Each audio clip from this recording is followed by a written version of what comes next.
Pernahkah kamu bertanya-tanya tentang waktu terlama saat hujan turun tanpa henti? Bahkan 1 jam hujan bisa menjadi masalah besar jika kamu berada di tempat yang kering seperti Gurun Atacama di Amerika Selatan. Ini bisa menjadi rekor tersendiri untuk tempat tersebut. Namun di tempat yang sangat sering hujan seperti hutan hujan Amazon, hujan selama 40 hari berturut-turut mungkin tidak akan membuat orang kaget. Menariknya, kami hanya memiliki catatan curah hujan di mana orang tinggal dan mencatatnya. Banyak kota besar dan kecil yang melewatkan seluruh proses pengumpulan data hujan. Ditambah lagi, ada begitu banyak tempat di bumi yang tidak dihuni oleh manusia, seperti hutan hujan atau lautan lepas. Jadi, pengetahuan kita tentang curah hujan agak tidak merata. Sekarang jika kita berbicara tentang rekor, Hawaii memiliki beberapa rekor. Orang-orang di sana mengalami beberapa hari hujan yang sangat panjang, terutama di pulau-pulau di mana angin bertiup dari arah pegunungan. Dari tahun 1939 hingga 1940, mereka mencatat 331 hari berturut-turut dengan curah hujan yang terukur.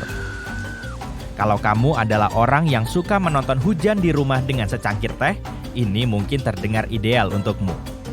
Tapi, kita perlu melihat matahari setidaknya sesekali. Berjemur di bawah sinar matahari baik untuk tubuh dan jiwamu. Tentunya kamu mendapatkan vitamin D. Hanya 5-15 menit sinar matahari beberapa kali seminggu dapat membuat perbedaan yang nyata. Dan pernahkah kamu mendengar ungkapan sunny disposition? Para peneliti menemukan bahwa orang merasa sedih ketika tidak ada banyak sinar matahari di sekitar. Hari yang cerah membuat kita lebih bahagia. Sinar matahari meningkatkan serotoninmu, yang melawan suasana hati yang buruk. Serotonin dari sinar matahari tidak hanya untuk suasana hatimu. Sinar matahari juga membantumu tidur, dan juga merupakan asisten jantung. Ketika matahari menyentuh kulitmu, tubuhmu melepaskan sesuatu yang disebut oksida nitrat yang menurunkan tekanan darahmu. Tekanan darah yang sehat berarti jantung yang lebih sehat. Sekarang coba ceritakan hal ini kepada orang-orang yang harus mengalami hujan selama 881 hari berturut-turut.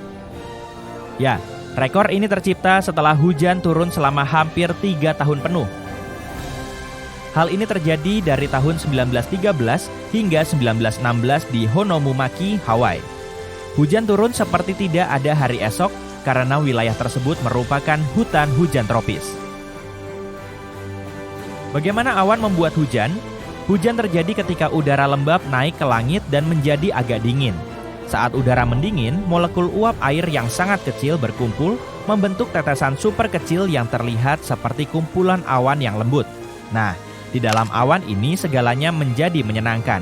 Udara yang bergerak di sekitar kadang-kadang bisa membuat tetesan-tetesan ini bertabrakan satu sama lain dan menjadi lebih besar.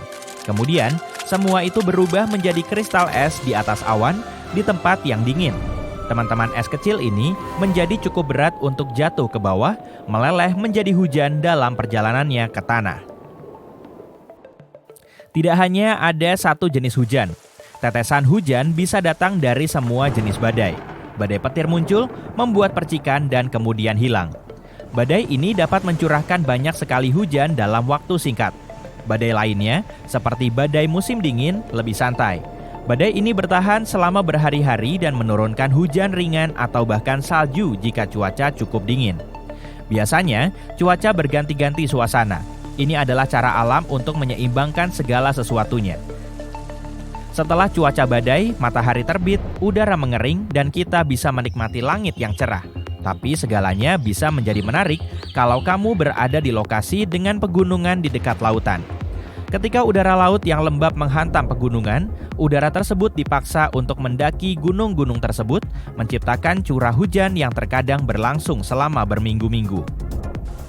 Ada suatu masa di bumi ketika hujan turun secara terus-menerus selama 2 juta tahun dan mengubah takdir planet ini sepenuhnya. Pada akhir era Permian, sekitar 234 juta tahun yang lalu, aku belum ada pada masa itu, tapi aku pernah baca, periode Trias dimulai, yang ditandai dengan dimulainya periode curah hujan yang panjang. Fenomena ini sekarang disebut sebagai peristiwa Karnian pluvial. Mereka memutuskan untuk menyebutnya seperti itu. Studi terbaru yang didukung oleh bukti menunjukkan bahwa peristiwa ini tidak membentuk kembali planet ini dalam arti yang sebenarnya, melainkan dipicu oleh pembakaran batu bara. Hujannya juga tidak terus-menerus, jadi kita baru saja mematahkan sebuah mitos di sini. Wuhuu! Selanjutnya ada yang namanya sambungan kolumnar. Ini adalah istilah keren untuk pola-pola yang terbentuk pada aliran lava, tanggul, dan benda-benda berbatu lainnya. Kreasi lava ini hadir dalam berbagai bentuk dan ukuran. Sebagian besar terlihat sebagai kolom-kolom lurus dan sejajar. Beberapa memiliki lekukan dan lebar yang bervariasi. Tingginya bisa mencapai 1181 inci. Ku bantu menghitungnya ya, kira-kira 3000 meter. Kolom-kolom tersebut terbentuk oleh tekanan dan proses pendinginan. Saat menjadi lebih dingin, lava akan menyusut dan membentuk retakan. Begitu retakan dimulai, lava bergerak. Retakan ini meluas ke permukaan aliran. Air menyelinap ke dalam lava yang mendingin, membuatnya mendingin dengan cepat mulai dari permukaan, meninggalkan jejak dalam pola-pola tersebut. Devil's Postpile di California adalah tempat yang wajib dikunjungi jika kamu ingin melihat sambungan kolomnar. Tapi ini bisa ditemukan di seluruh dunia. Mari kita mendongakkan kepala ke langit untuk melihat sesuatu yang ajaib. Pelangi api, juga dikenal sebagai busur melingkar, terlihat seperti api yang menari-nari di atas awan. Untuk melihat busur yang memukau ini, kamu memerlukan jenis awan khusus yang disebut awan Cirrus dan matahari setidaknya setinggi 58 derajat di langit. Ini adalah kolaborasi VIP antara sinar matahari dan awan. Mari kita uraikan lebih lanjut. Ambil contoh London misalnya. Lintangnya sekitar 51 derajat di utara. Oke, maaf warga London, tidak ada pelangi api untuk kalian. Sekarang kita beralih ke perairan dalam untuk melihat lingkaran tanaman bawah air. Ini adalah pola melingkar raksasa yang ditemukan pada tahun 1995 di dekat pantai selatan Jepang. Penduduk setempat bingung, mereka menjulukinya lingkaran misteri, seolah-olah lautan memiliki bakat rahasia seni pasir. Misteri itu terpecahkan pada tahun 2011. Seniman yang tak terduga itu ternyata adalah ikan buntal kecil, panjangnya hanya 13 cm.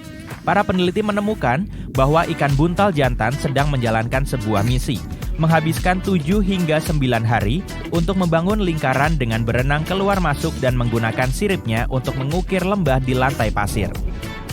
Mereka menghiasi puncak kreasi mereka dengan potongan-potongan cangkang dan karang, mengubah kanvas berpasir mereka menjadi mahakarya. Oke, mereka tidak melakukannya demi seni. Lingkaran-lingkaran aneh itu memiliki tujuan. Bagian tengah lingkaran yang berpasir berfungsi sebagai sarang. Gerakan renang ikan buntal jantan mencampur adukan berbagai hal, menempatkan partikel pasir di tempat yang seharusnya. Ketika ikan buntal betina berenang melintas, ikan buntal jantan berputar-putar dan menari-nari, mengaduk-aduk pasir di sekelilingnya. Jika dia terkesan dan berpikir bahwa ikan jantan itu jodohnya, dia akan bertelur di pusat lingkaran pasir. Begitulah akhir yang bahagia. Sekarang mari kita cermati bunga es. Kamu mungkin pernah melihat lapisan es tipis yang terlihat seperti kelopak bunga yang lembut dan kadang-kadang muncul dari batang tanaman. Esnya kira-kira setebal kartu kredit. Es terbentuk ketika cuaca di luar dingin. Tanah lembab tapi tidak membeku. Begitu juga dengan batang tanaman. Tidak semua tanaman menghasilkan bunga es ini, dan kondisinya harus tepat.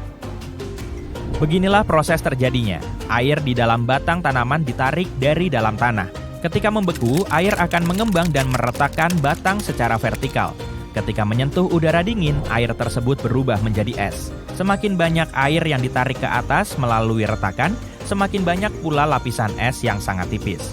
Apakah bunga es akan terlihat seperti pita sempit atau lebih lebar?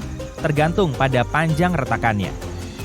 Dan caranya menggulung dan membentuk dirinya menjadi kelopak ini acak sekali. Atau alasannya mungkin terletak pada perbedaan gesekan di sepanjang sisi retakan. Bunga es ini unik dan lembut dan tidak bertahan lama, bisa meleleh atau menghilang dengan cepat. Untuk menemukannya, perhatikan rumput yang tinggi, terutama di tempat-tempat yang jarang dipangkas. Coba lihat bunga ironweed ungu, blackberry, dan bunga wingstem.